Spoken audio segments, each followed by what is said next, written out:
নমস্কার বন্ধুরা, আজ আমি নিয়ে এসেছি একদম মাছ মাংসের স্বাদকে টেক্কা দেওয়ার মতো সুপার টেস্টি আর সম্পূর্ণ নিরামিষ ওলের একটি রেসিপি।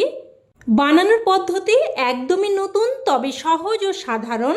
খুবই কম সময়ে প্রায় 10 থেকে 15 মিনিটের মধ্যে আর ঘরে থাকা সাধারণ কিছু ঘরোয়া মশলা দিয়ে এই রান্নাটা আপনারা অনায়াসেই তৈরি করে নিতে পারবেন। আর এখন তো বাজারে প্রচুর পরিমাণে ওল পাওয়া যাচ্ছে, তাই এই সময় এই রেসিপি কিন্তু একদমই মিস করবেন না। তো প্রথমেই আমি এখানে প্রায় 500 গ্রাম মতো ওল নিয়েছি। এবার ওলের খোসা ভালোভাবে ছাড়িয়ে নিয়ে তারপর দেখুন ওলটাকে কেটে নিচ্ছে। আর ওল কিন্তু বেশ একটু শক্ত হয়, তাই সাবধানে কিন্তু ওলটা কেটে নিতে হবে। তো দেখুন ওলটাকে আমি এই রকম চৌকো চৌকো মতো করে একটু মিডিয়াম সাইজ মতো করে কেটে নিচ্ছি। তো সমস্ত ওলটাকেই আমি একই রকমভাবে কেটে নিয়েছি। এবার এগুলোকে খুব ভালোভাবে ধুয়ে নেব। তো ওলটাকে খুব ভালোভাবে ধুয়ে নিয়ে এবার জল থেকে ছেঁকে উঠিয়ে রাখছি। এবার প্রথমেই এখানে একটা মশলা তৈরি করে নেব। তো গ্যাস ওভেনে একটা তড়কা প্যান বসিয়ে এখানে দিয়ে দিলাম 1/2 চামচ মতো গোটা ধনে, 1/2 চামচ মতো গোটা জিরে, আর 1/2 চামচের থেকেও একটু কম প্রায় 1/3 চামচ গোটা মৌরি, দুটো ছোটো এলাচ, অল্প একটু দারচিনি আর 7-8টার মতো গোলমরিচ। এবার এই সব কিছুকে লো টু মিডিয়াম ফ্লেমে অনবরত নাড়াচাড়া করে ভেজে নেব। একটুক্ষণ নাড়াচাড়া করলেই মশলাগুলো চিটপিট করে ফুটতে শুরু করবে আর একটা সুন্দর ফ্লেভার বেরোতে শুরু করবে। আর ততক্ষণ অবধিই কিন্তু ভেজে নিতে হবে। তো ভেজে নিয়ে এটাকে সাথে সাথেই নামিয়ে নিতে হবে। সাথে সাথে নামিয়ে নিয়ে তারপর একটু ঠান্ডা করে নিয়ে এটাকে দেখুন আমি গুঁড়ো করে নিয়েছি। এবার এই মশলাটাকে এক সাইডে রেখে দিচ্ছি। এবার এখানে নিয়েছি দুটো দেখুন এই রকম সাইজের টমেটো, একদম খুব বড় না, একটু ছোট ধরনেরই টমেটো নিয়েছি। এবার টমেটোগুলোকে একটা গ্রেটারের সাহায্যে দেখুন গ্রেট করে নিচ্ছি। তো দেখুন গ্রেট করে নিয়ে এই টমেটোর এই খোসাটা ফেলে দিচ্ছি। একই রকমভাবে দুটো টমেটোই গ্রেট করে নিলাম। এবার এটাকে এক সাইডে রেখে দিচ্ছি। এবার এখানে কেটে ধুয়ে রাখা ওল নিয়ে নিয়েছি। আর দেখুন সাথে কিন্তু আমি এখানে একটা বেশ বড় সাইজের আলুকে চৌকো চৌকো মতো করে ওলের সাথে সামঞ্জস্য রেখে কেটে নিয়েছি।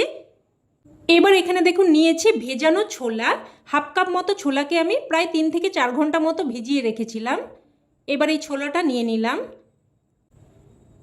দিয়ে দিচ্ছি স্বাদ অনুযায়ী লবণ, 1/2 চামচ মতো হলুদ গুঁড়ো, 1/2 চামচ মতো কাশ্মীরি লঙ্কার গুঁড়ো।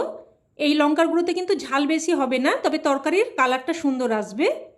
আপনারা চাইলে অল্প একটু ঝাল লঙ্কার গুঁড়ো ব্যবহার করতে পারেন। এবার এখানে দিয়ে দিলাম 1/2 চামচ মতো আদা বাটা আর 1/2 চামচ মতো কাঁচা লঙ্কা বাটা। দিয়ে দিচ্ছি 1/2 চামচ মতো জিরের গুঁড়ো, 1/2 চামচের থেকেও কম ও সামান্য একটু ধনের গুঁড়ো, প্রায় 1/4 চামচ মতো। এবার গ্রেট করে রাখা টমেটোটা দিয়ে দিলাম।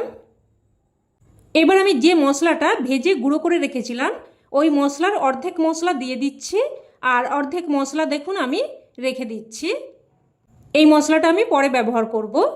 এবার এখানে সবশেষে দিয়ে দিলাম 2 চামচ মতো সর্ষের তেল। এবার সব কিছু ভালোভাবে হাতের সাহায্যে মেখে নেব। বন্ধুরা, আপনারা হয়তো ওলের অনেক রেসিপি ট্রাই করেছেন, তবে এইভাবে একবার আমার মতো করে বানিয়ে দেখবেন। বানানো যেমনই সহজ, খেতে কিন্তু ততটাই টেস্টি। একবার বানালে কিন্তু বারবার বানাতে ইচ্ছে করবে। তো দেখুন খুব সুন্দরভাবে মেখে নিয়েছি। এবার এটাকে কিন্তু এইভাবে আমি 5 মিনিট মতো রেখে দেব। তো 5 মিনিট পর আমি রান্নাটা শুরু করছি। তো দেখুন গ্যাস ওভেনে আমি বসিয়ে দিয়েছি একটা প্রেসার কুকার। এবার প্রেসার কুকারের মধ্যে আমি 2 চামচ মতো সর্ষের তেল দিয়ে দিলাম। তেল হালকা গরম হয়ে আসলে ফোড়নে দিয়ে দিলাম 1/2 চামচ মতো গোটা জিরে, একটা তেজপাতাকে 2 টুকরো করে দিয়েছি আর 2টো শুকনো লঙ্কা দিয়ে দিলাম। এবার ফোড়নটাকে নাড়াচাড়া করে কয়েক সেকেন্ড ভেজে নেব। ফোড়নটা ভেজে নিয়ে এবার এখানে মেখে রাখা ওল দিয়ে দিচ্ছি।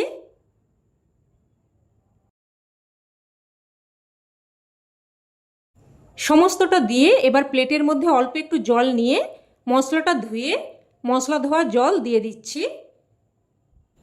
এবার সব কিছু ভালোভাবে নাড়াচাড়া করে মিশিয়ে নেব। এবার গ্যাসের ফ্লেমটাকে মিডিয়াম টু হাইতে রেখে একটা ঢাকনা দিয়ে প্রায় কিন্তু 5 থেকে 6 মিনিট মতো রান্না করে নেব। তো প্রথমে আমি 2 থেকে 3 মিনিট মতো ঢাকনা দিয়ে রান্না করে নিয়ে তারপর দেখুন আবারও একবার নাড়াচাড়া করে মিশিয়ে নিচ্ছি। মশলাটা কিন্তু এখন একটু কষানো বাকি আছে, তাই আবারও আমি ঢাকা দিয়ে প্রায় 2 থেকে 3 মিনিট মতো রান্না করে নেব। মোটামুটি 5 থেকে 6 মিনিট মতো মিডিয়াম টু হাই ফ্লেমে রান্না করে নিলেই চলবে। তো দেখুন প্রায় কিন্তু আমি 5 মিনিট মতো মশলাটাকে কষিয়ে নিয়েছি। দেখুন খুব সুন্দরভাবে কিন্তু মশলাটা কষানো হয়ে গেছে। এবার এখানে দিয়ে দেব গরম জল, প্রায় 1 বাটি মতো গরম জল দিয়ে দিলাম।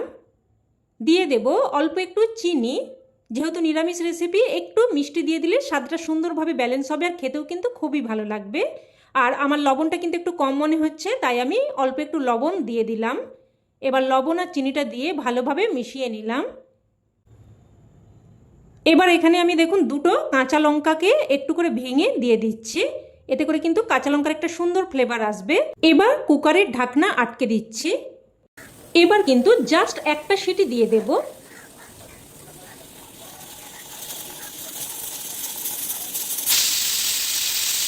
একটা সিটি পড়ে গেলে এবার গ্যাসের ফ্লেম বন্ধ করে এটাকে 5 মিনিট মতো রেখে দেব।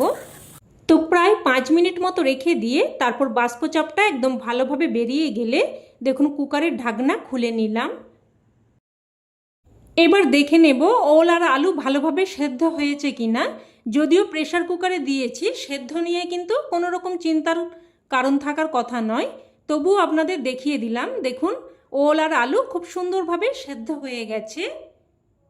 এবার আমি গ্যাসের ফ্লেমটাকে আবারও অন করে দিয়েছি। এবার যে ভাজা মশলার গুঁড়োটা আমি অর্ধেক আলাদা রেখে দিয়েছিলাম ওটা দিয়ে দিলাম, আর দিয়ে দিচ্ছি 1 চামচ মতো ঘি। এবার সব কিছু ভালোভাবে মিশিয়ে নেব আর গ্যাসের ফ্লেমটাকে আমি লোতে করে 1 মিনিট মতো রান্না করে নেব। তো সব কিছু ভালোভাবে মিশিয়ে নিয়ে এবার দেখুন 1-2টো আলু আমি এইভাবে একটু ভেঙে তরকারির সাথে মিশিয়ে নিচ্ছি, এতে করে তরকারিটা বেশ একটু ঘন হয়ে যাবে। তো এবার গ্যাসের ফ্লেম বন্ধ করে দিয়েছি আর রান্না কিন্তু এখন একদম তৈরি। দেখুন দেখতে কতটা সুন্দর হয়েছে, খেতেও কিন্তু দারুণ টেস্টি হয়। গরম ভাত বা রুটি যে কোনো কিছুর সাথেই কিন্তু একদম জমে যাবে। তো বন্ধুরা এই সহজ নিরামিষ রেসিপি আপনাদের কাছে কেমন লাগলো অবশ্যই কমেন্টে জানাবেন, আর ভালো লেগে থাকলে প্লিজ একটা লাইক দিয়ে দেবেন। আর চাইলে অন্যান্য বন্ধুবান্ধবদের সাথে শেয়ারও করতে পারেন। আর চ্যানেলের নতুন বন্ধু হয়ে থাকলে চ্যানেলটি অবশ্যই করে সাবস্ক্রাইব করে নেবেন। তো আজ এই অবধি, আবারও অন্য কোনো রেসিপিতে দেখা হবে। ততক্ষণে ভালো থাকবেন, সুস্থ থাকবেন আর সকলকে ধন্যবাদ।